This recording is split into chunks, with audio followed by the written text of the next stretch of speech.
Hi everyone. तो भाई आज हम करने वाले हैं एनसीईआरटी के इंटेक्स क्वेश्चन कौन से चैप्टर के, force and its laws of motion के। आई होप सबने मेरी पुरानी वीडियो देख ली होगी जिसके अंदर मैंने बैलेंस फोर्स कंप्लीट तुम्हारे Newton laws and conservation of momentum खत्म करा दिया है। ठीक है, चलो भाई स्टार्ट करते हैं एक करके। देखो सिंपल सी बात है, न्यूमेरिकल करने के बाद तुम्हें चैप्टर पूरा क्लियर हो जाएगा। कुछ बच्चे कहते हैं ना सर हमसे न्यूमेरिकल नहीं हो पाते, कंसेप्ट समझ में आ जाते हैं, बट हमें न्यूमेरिकल में वो एक होता है ना डिमोटिवेशन आ जाता है, हमें बार बार अटक जाते हैं। वो यही रीजन है कि तुम ज्यादा प्रैक्टिस नहीं करते ना। आज के जो इंटेक्स क्वेश्चन है उनसे तुम्हारे कंसेप्ट्स और ज्यादा क्लियर होंगे, क्योंकि कुछ क्वेश्चंस ऐसे हैं जो एनटीसी में आते हैं थ्योरेटिकल, है ना, और साथ ही साथ हम न्यूमेरिकल करेंगे। चलो स्टार्ट करते हैं पहले क्वेश्चन के साथ। चलो पढ़ते हैं। Which of the following has more inertia. I hope मैंने तुम्हें बताया होगा, तुम्हें याद होगा कि इनर्शिया डिपेंड करता है मास पर। ठीक, तो पहला क्वेश्चन क्या है, अ रबर बॉल और and stone of the same size. एक पत्थर और एक रबर बॉल दोनों सेम साइज की है। रबर तुम्हें पता है हल्की होती है, पत्थर थोड़ा भारी होता है जिसका मास थोड़ा ज्यादा होता है ना, तो ऑब्वियस ही बात है इसका इनर्शिया ज्यादा होगा, जो कि आंसर के अंदर लिखा भी हुआ है। अगला, अब बाइसिकल एंड ए ट्रेन, एक साइकिल और एक ट्रेन, किसका मास ज्यादा है भैया? क्या क्वेश्चन पूछते हैं भाई ये लोग। अगला, अब 5 rupees coin and A 1 rupee coin. ये क्वेश्चन बड़ा तगड़ा है। क्यों? क्योंकि जब ये क्वेश्चन लिखे गए थे ना एनसीईआरटी में, है ना, तो उस टाइम पे 5 रुपए का जो सिक्का था तो बड़ा मोटा सा आता था। अब तो 5 का सिक्का एक पतला सा भी आता है, लेकिन वहां की बात याद करें तो क्या 5 रुपीज कॉइन। ठीक है, as the mass of an object is a measure of its inertia, object with more mass has more inertia. ये बात मैं तुम्हें पहले ही बता चुका हूं। ओके चलो, जैसे एक सुमो रेसलर का ज्यादा इनर्शिया, या वो मूवी देखिए अक्षय कुमार वाली, इसको कहता है अब बच्चे की जान लेगा क्या, तो अक्षय कुमार उसमें पतला सा होता है और सुमो रेसलर ऐसा होता है, तो उसका ज्यादा इनर्शिया। ठीक है, अगला, in the following example try to identify the number of times the velocity of the ball changes. Question में कह रहा है कि कितने टाइम, कितनी बार बॉल की वेलोसिटी चेंज हुई है, हमें वो बताना। A football player kicks a football, एक फुटबॉल प्लेयर ने किक किया, इसकी इनिशियल वेलोसिटी 0 रही होगी to the another player, velocity कुछ चेंज हुई और अगले प्लेयर के पास पहुंच गई। Another player of his team who kicks the football, उसने रोका नहीं फुटबॉल को, उसने वो किक कर दी किसी और के पास। किसके पास किक कर दी? Kicks the football towards the goal, उसने गोल की तरफ करी है ना। यहां गोलकीपर खड़ा था, यहां कौन खड़ा था? गोलकीपर।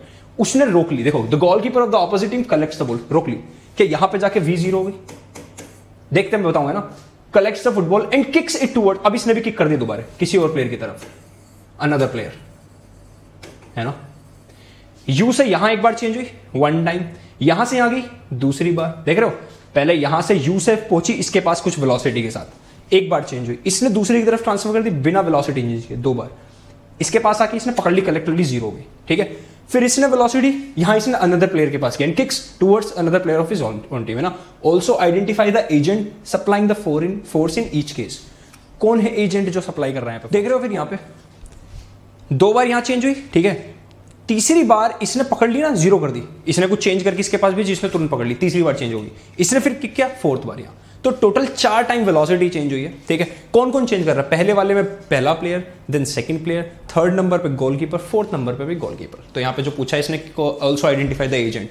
पहले 2 कौन है? प्लेयर्स, 3rd कौन है? गोलकीपर, 4th भी कौन है? गोलकीपर। क्लियर? चलो moving on to the next question. ये रहा आपकी स्क्रीन पर। Explain why some of the leaves may get detached from a tree if we vigorously shake its branch. अगर हम ऐसे हिलाते हैं तो क्या होता है? पेड़ की पत्तियां गिर जाती है ना। फिर आगे इनर्शिया, फिर आगे न्यूटन फर्स्ट लॉ। क्या सोचो, जब तुम पेड़ को हिलाते हो तो पेड़ पहले रेस्ट में था, उसके साथ जो पत्तियां थी वो भी रेस्ट में थी। जैसे तुमने पेड़ को हिलाया, पेड़ तो मोशन में आ गया, लेकिन लीव्स किस में रहना चाहती है? अपने इनर्शिया की वजह से रेस्ट में रहना चाहती है ना। वही एग्जांपल है जो तुम्हें न्यूटन फर्स्ट लॉ में पढ़ाया था, चादर, मैट, मम्मी झाड़ती है, उसको तो मोशन में, लेकिन डस्ट पार्टिकल्स रेस्ट में रहना चाहते हैं ना, वहीं के भी नीचे गिर जाते हैं। वही पत्ती के साथ हो रहा है। तो देखो, when the trees branch is shaken vigorously the branch attain motion. अब एक और बड़ी बात, कुछ बच्चे सोचते हैं कि सर इतना बड़ा आंसर लिखेंगे। बेटा नहीं लिखना होता इतना बड़ा आंसर। क्या मैंने तुम्हें टॉपिक समझा दिया? समझा दिया। अब तुम खुद के वर्ड्स में इसे ट्राई करो बनाने के ना। मैंने खुद के वर्ड्स, तुम खुद के वर्ड्स में ट्राई करो, इसे बना सकते हो ना। सिंपल सी बात है। पहला ये लॉजिक कि हमने जब ट्री को हिलाया तो ट्री मोशन में आ गया और लीव्स अभी भी रेस्ट में रहना चाहती है, तो due to inertia of rest, है ना, लीव्स वहीं की वहीं रहना चाहती है ना। तो देख लो, but the leaves stay at rest due to the inertia of the rest. The leaves tends to remain in its position and hence detaches from the tree to fall down. वहीं के वहीं अपनी जगह रहने के लिए तो फिर उन्हें नीचे गिरना पड़ता है। ऐसा सभी के साथ नहीं होता, उनके साथ होता है जो जिनका बॉन्ड ऑलरेडी बहुत वीक है ट्री के साथ, जो ज्यादा पक जाती है पत्तियां। तुम सोचोगे बहुत सारी ट्री तो पड़ती तो इस पर रहती, सारी की सारी गिर जानी चाहिए सर, ऐसा नहीं। ठीक है, चलो। Why do you fall in the forward direction when a moving bus brakes? ये तो बहुत तगड़ी चीज है। जैसी बस के ब्रेक लगे तो तुम्हारा जो पैर है ना, जो तुम्हारा पैर बस की सरफेस से टच है वो रेस्ट में आ गया, क्योंकि बस रेस्ट में आ गई। लेकिन जो तुम्हारा बॉडी का अपर पार्ट है वो अब भी आगे जा रहा है, वो अब भी आगे जा रहा है। सोच रहे हो, अगर तुमने अपने पैरों को अगर तुम साथ में आगे नहीं लेके गए तो कैसे गिर जाओगे? ऐसे गिर जाओगे। सॉरी मैं बच गया, ऐसे गिर जाओगे ना, ऑब्वियस ही बात है। तो ऐसे गिरने से बचने के लिए तुम अपने पैरों को भी आगे लेके जाते हो और तुम्हें ऐसा फील होता है कि कोई आगे फोर्स लगी। रियलिटी में कोई फोर्स नहीं होती, ठीक है। तुम्हें ऐसा लगता है कि तुम आगे किसी ने खींचा, नहीं, ये जस्ट इनर्शिया है। यहाँ पे देखो, मूविंग बस के जब ब्रेक लगते हैं रोकने के लिए, when the bus is moving our body is also in motion, but due to sudden brakes the lower part of our body comes to rest as soon as the bus stops. Lower part हमारी body का, पैरों की बात कर रहा हूँ, जो हमारे पैरों का नीचे सरफेस है, रेस्ट में आ जाती है, लेकिन अपर पार्ट अभी भी आगे जा रहा है, समझे? But the upper part of our body continues to be in motion and hence we fall in forward direction. तो हम आगे की तरफ गिरते हैं, गिरने से बचने के लिए हम अपने पैरों को भी आगे लेके चले जाते हैं, तो हम फिर बैलेंस हो जाता है ना, समझे? लेकिन कुछ लोगों को लगता है कि हमें आगे की तरफ फोर्स लगी, किसी ने खींचा, ऐसा कुछ नहीं है। एक कॉन्सेप्ट पढ़ोगे तुम आगे जाके, सूडो फोर्स, ठीक है। सूडो मतलब फेक फोर्स, जो रियलिटी में होती नहीं है लेकिन हमें फील हो जाती है कभी कभी, ठीक है। ये शायद तुम देखोगे मेरी पहली वीडियो, उसके अंदर मैंने कार के अंदर एक चार्जर टांगा हुआ है, जानबूझ के एक्सपेरिमेंट करके, है ना। मैं कार की जैसी स्पीड बढ़ाता हूँ ना, वो चार्जर अपने आप ऐसे पीछे जाता है, देख लेना, मेरी पहली वीडियो के अंदर है ना, ठीक। अब अगला क्वेश्चन क्या है, कहता है stop and fall backwards when it accelerate from rest. अगर कोई बस ऐसी रेस्ट में एकदम से एक्सेलरेट कर जाए तो तुम्हें पीछे की तरफ जाते हो ना तुम, क्योंकि तुम्हारी बॉडी पीछे रेस्ट में रहना चाहती थी और पूरी की पूरी बस आगे जाना चाह रही है, तो तुम्हारी बॉडी वही रहना चाहती थी, इसलिए तुम्हें ऐसा फील होता है किसी ने पीछे धक्का दिया तुम्हें। रियलिटी में ऐसा नहीं। देखो ऐसा मानो इस बार तुम्हारा बॉडी का लोअर वाला पार्ट आगे जा रहा है और तुम्हारा पार्ट पीछे रह गया, समझे? यही हुआ। देखो, when the bus accelerate from rest we fall backwards, when the bus is stationary और body is at rest. Bus जब स्टेशनरी थी ना, हमारी बॉडी रेस्ट पे थी, ठीक है। And when the bus accelerate the lower part of the body being in contact with the floor of the bus comes in motion. अब इतनी बड़ी भारी भरकम अंग्रेजी के शब्द ना भी नहीं भी लिखोगे चलेगा, ठीक है। तो मैं बेसिक मैंने चीज बता दी होता क्या है, ठीक। आई होप सबको क्लियर हो गया हो। लेकिन जिसको याद करने में आसानी होती है वो याद करके आंसर लिख देगा तो कोई दिक्कत ही नहीं है, ठीक है। अदरवाइज अपना आंसर बना के लिखो, उसमें भी कोई इशू नहीं है, स्क्रीनशॉट ले लेना, लो साइड में हो जाता है, ठीक है। अगला question, a constant force acts on object of mass M, mass कितना 5 kg, गिवन लिखना सबसे इंपॉर्टेंट, ठीक है। For a duration of 2 seconds, कितने सेकंड्स तक? 2 seconds तक, ठीक है। कह रहा है it increases the object's velocity, velocity पहले 3 थी, पहले वाली वेलोसिटी इनिशियल वेलोसिटी कहलाती है, टू 7 मीटर पर सेकंड, ये फाइनल हो गया, ठीक है। क्या एक्सेलरेशन वो निकाल सकते हो? एक्सेलरेशन का formula direct change in velocity upon time, बच्चा जानता होगा, v7 u3, क्या टाइम 2 देख लो, तो क्या एक्सेलरेशन आ गया 4/2, यानी एक्सेलरेशन आ गया 2 मीटर पर सेकंड। इसको जो तुम्हें गिवन है वो करते जाओ, ठीक है। आगे क्या कह रहा है, find the magnitude of the applied force, force निकालनी है। क्या फोर्स का फॉर्मूला होता है मास इनटू एक्सेलरेशन, मास तुम्हारा है 5 kg और एक्सेलरेशन 2, तो क्या आंसर 10 न्यूटन आ गया यहां तक? क्या पता इतने पूछो, क्या पता आगे पूछो, ठीक है। Now if the force was applied for a duration of 5 second, कह रहा अगर फोर्स में यही फोर्स 5 सेकंड तक लगा के रखूं, तो यही सेम फोर्स अगर मैं 5 सेकंड तक लगा कर रखूं, क्या कह रहा है, what would be the final velocity of the object. ये क्वेश्चन का फर्स्ट पार्ट था। सेकंड पार्ट में कह रहा है अगर सेम फोर्स मैं अब 5 सेकंड तक लगा के रखूं, सेम फोर्स, यही फोर्स अगर तुम लगाओगे, ठीक है, फोर्स तुम्हारी कितनी 10 न्यूटन, क्वेश्चन का सेकंड पार्ट है ना। टाइम इस बार कितना 5 सेकंड्स, ठीक है, 5 सेकंड के। Now the force was applied, ठीक है। अब देखो ध्यान से देखना, कुछ नहीं, टाइम सब पता ही है ना तुम्हें, देखो कुछ भी नहीं है ना। यहां देखो u तुम्हारा वही रहेगा 3 मीटर पर सेकंड, टाइम तुम्हें दे दिया है, एक्सेलरेशन तुम्हारा है 2 मीटर पर सेकंड स्क्वायर। अब इस बचे हुए पार्ट को मैं यहां कर देता हूं, तो v equals to u plus 80 कर दो। v तुम्हें निकालना है, u तुम्हारा 3 प्लस a तुम्हारा 2 और t तुम्हारा कितना 5, 5 to 10 plus 3, 13 metre per second. Correct answer कर लो जल्दी, स्क्रीनशॉट ले लो, साइड में हो जाता हूं मैं, देखो जल्दी। 1 2 3 4 कम ऑन, चलो। What with the final object हमने ढूंढ लिया, v equals to 13 metre per second. चलो ठीक है, आगे करें, अगला क्वेश्चन देखते हैं। Which would require a greater force accelerating to first case? First case में क्या है, मास 2 kg, एक्सेलरेशन 5 मीटर पर सेकेंड स्क्वायर। क्या सेकेंड केस क्या कह रहा है, मास 4 kg, एक्सेलरेशन 2 मीटर पर सेकेंड स्क्वायर। कह रहा ज्यादा फोर्स कहां लगानी पड़ेगी, सिंपल फोर्स का फॉर्मूला बच्चा जानता है, force equals to mass into acceleration, force equals to mass into acceleration. मतलब कहां लग रही है ज्यादा फोर्स, बालकों छात्र छात्राओं बता दो। हो गया क्वेश्चन, आगे चले, स्क्रीनशॉट लो, हो गया, स्क्रीनशॉट ले लो जल्दी। 1 2 3 गो। कह रहे मोटर कार इज मूविंग, एक motor car is moving with velocity of 108 kilometre per hour. सबसे पहला काम ये यू हो गई हमारी, किलोमीटर पर आवर को चेंज करने के लिए डायरेक्ट 5/18 से डिवाइड। कुछ बच्चों को लगता होगा सर डायरेक्ट क्यों कर देते हैं 5/18 से डिवाइड। बेटा करके देखो, जब तुम 108 किलोमीटर पर आवर को मीटर पर सेकंड में चेंज करोगे ना, करके देखना। यहाँ पे 1000, ठीक है, अपॉन 60 × 60 आएगा। 1000 अपॉन 60 × 60 करके देख लेना, ठीक है, करके देख लेना, ये आएगा 5/18 ना। 18 6 जा 6 5 जा 30।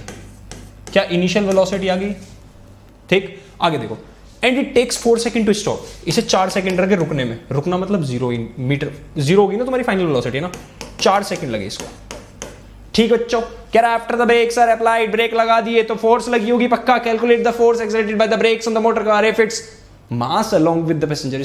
टोटल मास दे दी इन्होंने 1000 के लिए, पैसेंजर प्लस कार दोनों का ना।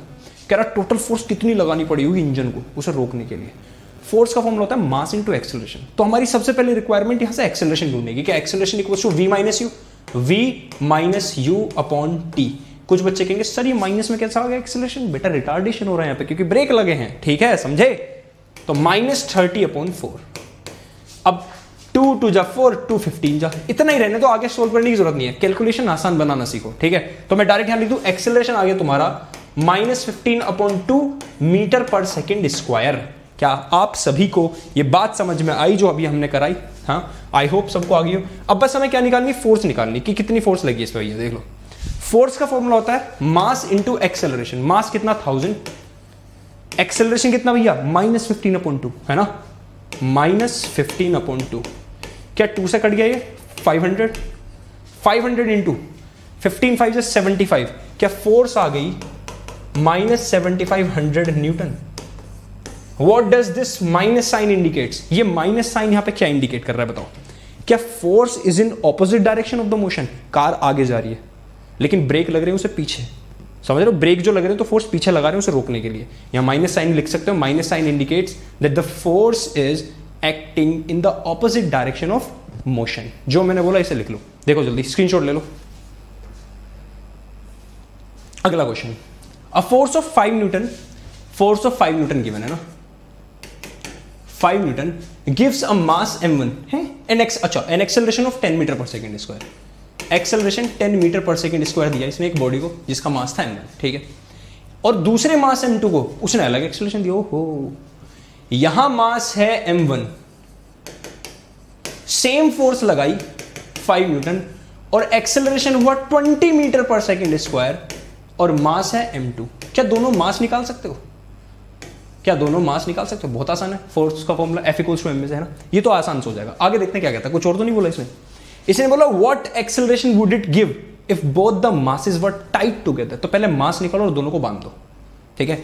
व्हाट एक्सेलरेशन, फिर एक्सेलरेशन निकालना है। फोर्स तो सेम ही है तो चलो निकालते हैं। पहले यहां से मास निकालते हैं। मास होगा फोर्स अपॉन m, क्या 1/2 kg।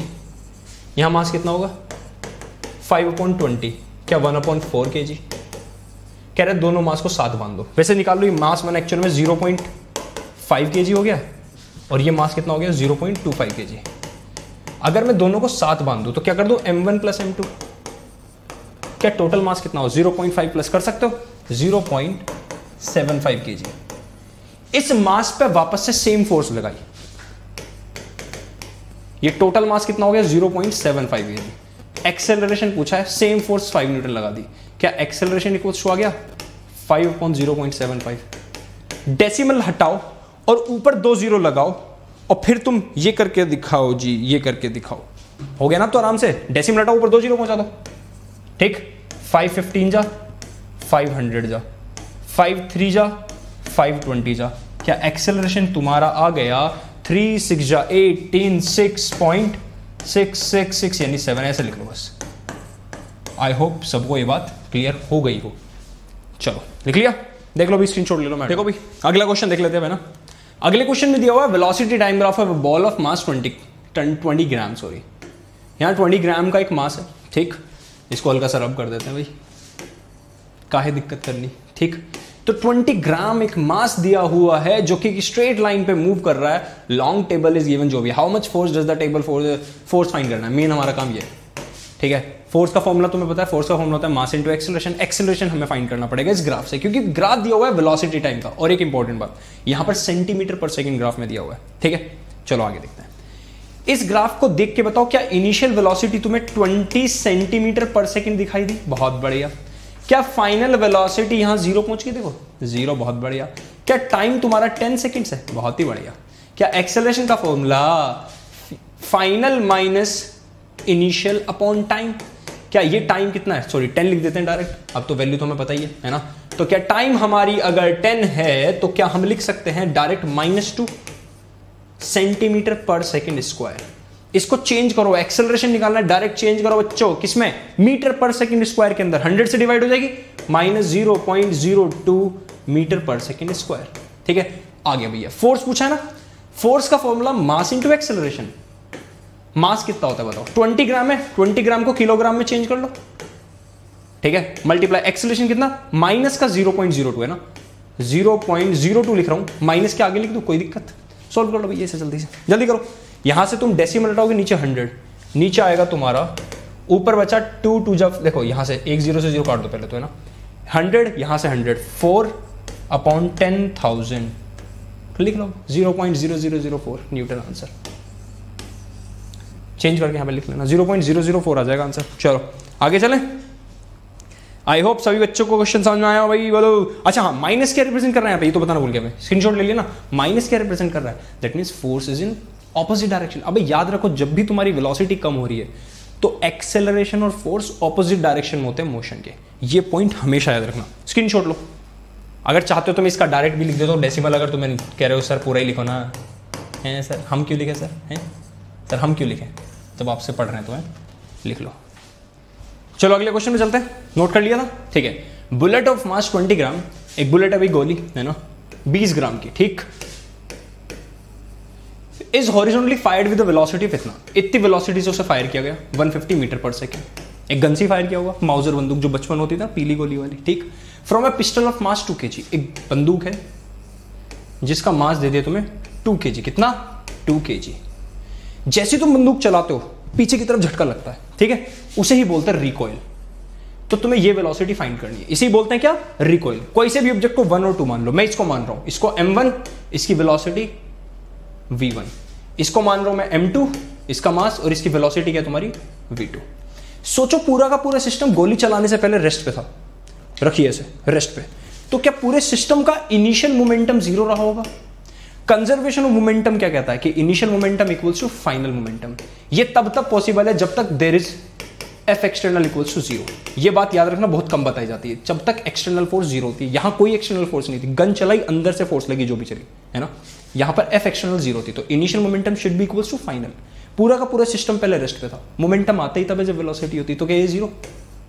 तो फाइनल मोमेंटम दोनों का मिला के 0 होना चाहिए, तभी तो मोमेंटम कंजर्व होगा। फाइनल मोमेंटम क्या? मास 1 into velocity 1 plus mass 2 into velocity 2। ये तो फॉर्मूला पढ़ा है तुमने, m1 u1 plus m2 u2 equals to m1 v1 plus m2 v2। m1 u1 और m2 u2 0 हो गए क्योंकि इनिशियली पूरा सिस्टम रेस्ट पे था। इस पर जाओ, m1 कितना? मास 2 kg, v1 कितना निकालना है तुम्हें, ठीक है, प्लस m2 कितना? 20 ग्राम, 20 ग्राम को किलोग्राम में चेंज कर लो, इंटू v2 कितना? 150। इसको सोल्व करो, 0 से 0 कटा, 0 से 0 कटा, 2 5 10, 5 3 15। ये पूरा सोल्व हो गया आएगा 3, करके देख लो। जब ये पूरा आ गया सोल्व हो गया 3 को इधर भेज दो, -3 बन गया, इधर क्या है? 2v1। क्या v1 की वैल्यू -3/2 आ गई? क्या v1 की वैल्यू -1.5 मीटर पर सेकेंड आई? और minus indicates what? That recoil of the gun is in the opposite direction. अगर तुम इसको डायरेक्शन को पॉजिटिव ले रहे हो तो क्या ये तुम्हारी उल्टी डायरेक्शन नेगेटिव आएगी? Velocity is vector quantity, minus indicates what? अगर लिखना है तो लिख सकते हो, नोट कर लो जल्दी से। 1 2 3 अगला क्वेश्चन कह रहा है गर्ल ऑफ मास 40 kg, एक लड़की 40 kg की मास से 40 kg मास जंप्स विद, कूद गई चुचक, है ना। एक लड़की का मास है 40 kg, jumps with horizontal velocity of 5 metre per second onto a stationary cart. एक ऐसा मान लो कार्ट टाइप, कुछ भी मान लो ऐसा, है ना, ठीक है। एक लड़की यहां से इसके ऊपर कूद गई, ये रुका हुआ था, है ना। इसको मान लो लड़की है यहां पे, भाई हमसे ये ड्राइंग अच्छी नहीं आती बस, है ना, ठीक है, वो हमारी बस थोड़ा सा हमें माफ करना। ये लड़की इसके ऊपर कूदी कितनी वेलोसिटी से? 5 मीटर पर सेकंड से। ये था रेस्ट पे, ठीक। लड़की का मास है 40 kg, तो m1 मैं लड़की 1 को मान रहा हूं मैं लड़की को, और 2 मान रहा हूं मैं कार्ट को, ठीक है, ऐसा मान लिया करो। तो क्या m1 होगी तुम्हारी?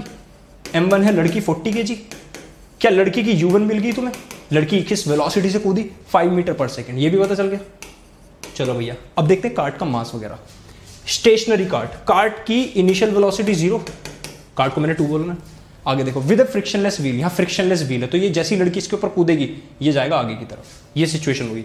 यानी नेक्स्ट सिचुएशन क्या होगी, कार्ट है, कार्ट आगे जा रहा है और लड़की इसके ऊपर खड़ी है, लड़की इसके ऊपर खड़ी है। अब कार्ट और लड़की एक सिस्टम बन चुके हैं, याद रखना, ये बहुत अच्छा क्वेश्चन है ना। Mass of the cart is 3 kg, m2 is 3 kg। क्या तुम इनका इनिशियल मोमेंटम निकाल सकते हो? सोचो m1 u1, अच्छा चलो बाद में निकालेंगे, छोड़ो। ये कंडीशन थी इनिशियल की, ये पूरी, ये आ गई फाइनल कंडीशन।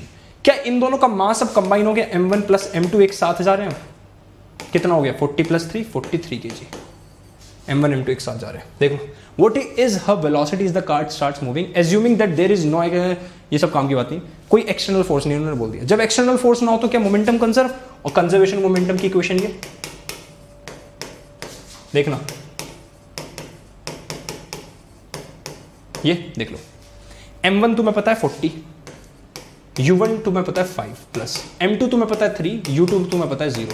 m1 और m2 दोनों साथ जा रहे हैं, दोनों की वेलोसिटी कॉमन है, तो क्या मैं बोल दूं m1 प्लस m2 एक कॉमन वेलोसिटी से जा रहे हैं v, ये v तुम्हें फाइंड करनी है।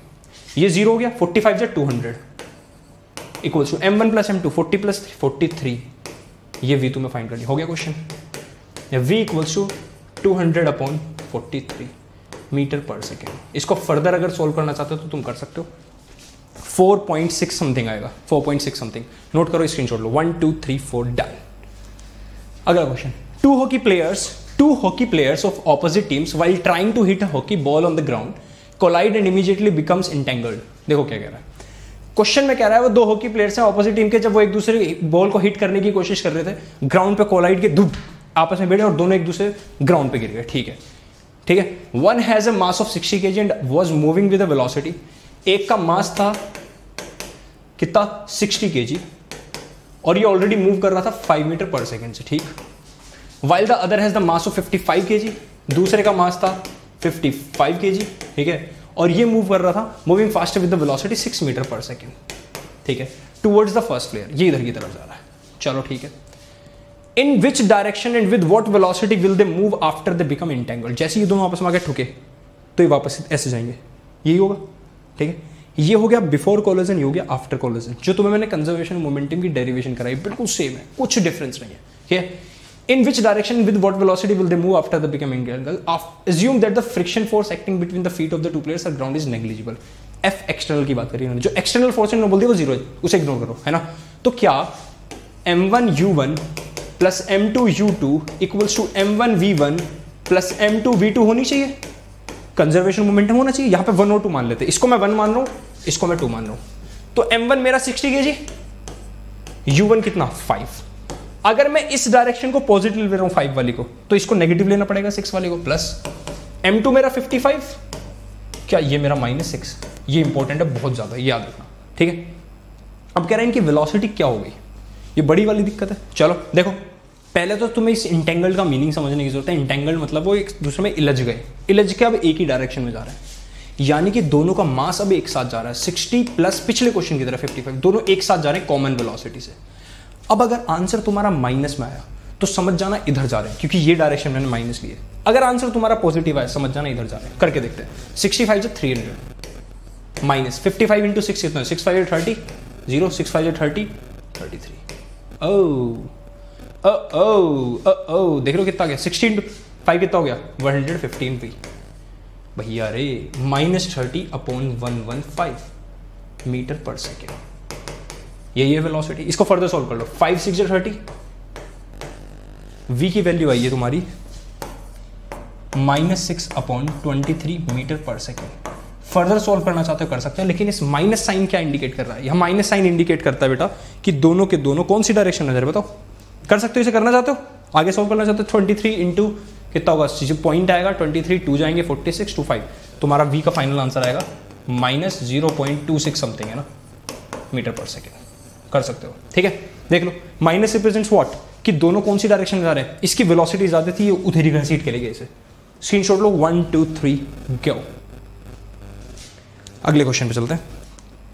चलो, if action is always equal to reaction explain how a horse can pull a cart. याद करो, तुम एक चीज बताई थी, बहुत बच्चों के दिमाग में क्वेश्चन आता, मान लो ये बोतल बहुत हल्की सी है, मैंने इस बोतल को ऐसे फोर्स मारी, बोतल इतनी दूर जाके गिरी, मैं थोड़ी ना गिरा जाके, जबकि मैंने जो फोर्स लगाई ना बोतल पे, उतनी फोर्स बोतल ने मेरे हाथ पे लगाई। एक्चुअली में ये डिपेंड करता है मास पर भी, मेरा मास बहुत ज्यादा था इसलिए वो मुझे नहीं हिला पाई। इसी तरह होता क्या, रियलिटी में अर्थ जितना सन पे फोर्स लगाती है ना, सन उतना अर्थ पे लगाता है, लेकिन सन अर्थ को घुमा रहा है अपनी तरफ चारों तरफ, अर्थ घुमा पा रही है सन को नहीं। सेम मून और अर्थ के साथ है, क्यों? क्योंकि अर्थ का mass as compare to moon बहुत ज्यादा है, इसी तरह सन का mass as compare to earth बहुत ज्यादा है, ठीक है। इसी तरह मान लो इस पेन को मैं छोड़ दूं, पेन नीचे जाएगा क्योंकि अर्थ नीचे खींच रही, रियल में ना ये अर्थ को भी उतनी फोर्स से खींचता है। प्रॉब्लम ये कि अर्थ का मास बहुत ज्यादा है इसके कंपैरिजन में, तो इसलिए अर्थ को खींच नहीं पाता। तो यहाँ पर जब हम चलते हैं ना, तुमने एक चीज नोटिस करी, जब हम चलते हैं तो हम ग्राउंड को ना पीछे धकेलते हैं, तब हमें ग्राउंड आगे धकेलता है। सेम इस केस में होता है। Third law of motion state that action is always equal to the reaction but they act on two different bodies. घोड़े ने ग्राउंड को पीछे पुश किया, ग्राउंड ने घोड़े को आगे पुश किया, बिल्कुल भी लिखा है। इसे अपनी लैंग्वेज में लिखना, ठीक है। मैंने पूरा आंसर दे दिया, देख लो, स्क्रीनशॉट ले लो। आगे, explain why is difficult for a fireman to hold a hose, है ना, which ejects large amounts of. तुमने देखा है पेट पानी, एक पानी फायरमैन ऐसा पानी लेके छिड़कता पानी, लेकिन कभी कभी देखो वो टाइट पकड़ रखता है, वरना हल्का सा पीछे फोर्स लगती है ना, होता है। अब सोचो जब पानी नहीं निकला था, पानी उसके अंदर था, क्या मोमेंटम जीरो? पानी आते क्या मोमेंटम अब भी जीरो होना चाहिए? तो जितना पानी का आगे मोमेंटम है, क्या उतना ही उस पाइप का पीछे की तरफ मोमेंटम होना चाहिए? मोमेंटम तो कंजर्व है ना, तो देखो वही लिखा है। इसे तुम न्यूटन थर्ड लॉ से भी समझ सकते हो। पानी बाहर निकलने पे फोर्स लगा रहा है, तो पानी पाइप पे पीछे फोर्स लगा रहा है, पाइप पानी को आगे धकेल रहा है, पानी पाइप को पीछे धकेल रहा है, और इतनी ज्यादा फोर्स हो रही है कि वो संभालने में मुश्किल हो जाता है। उसको दो तरीके से लिख सकते हैं, water that is ejected from the hole in the forward direction comes out with a large amount of momentum, बहुत ज्यादा मोमेंटम होता है उसके बाद। Equal amount is develop in the hole, उस पाइप में भी पीछे की तरफ उतना मोमेंटम डेवलप हो जाता है, जो कि हमसे संभलता नहीं है, ठीक है। स्क्रीनशॉट ले लो, बाकी अपनी लैंग्वेज में लिखना। चलो अगला question, from A rifle of mass 4 kg। एक राइफल है भाई, राइफल नहीं बनानी आती हमसे, बट आई विल ट्राई। कितना? 4 kg, ठीक। कह रहा है bullet of mass 50 kg, 50 gram is fired. इससे 50 ग्राम की एक बुलेट फायर कर दी, 50 ग्राम डायरेक्ट ले लो, 0.05 kg, ठीक है। इनिशियल वेलोसिटी बुलेट की 35 मीटर पर सेकेंड, ठीक। Calculate the initial recoil velocity of the rifle.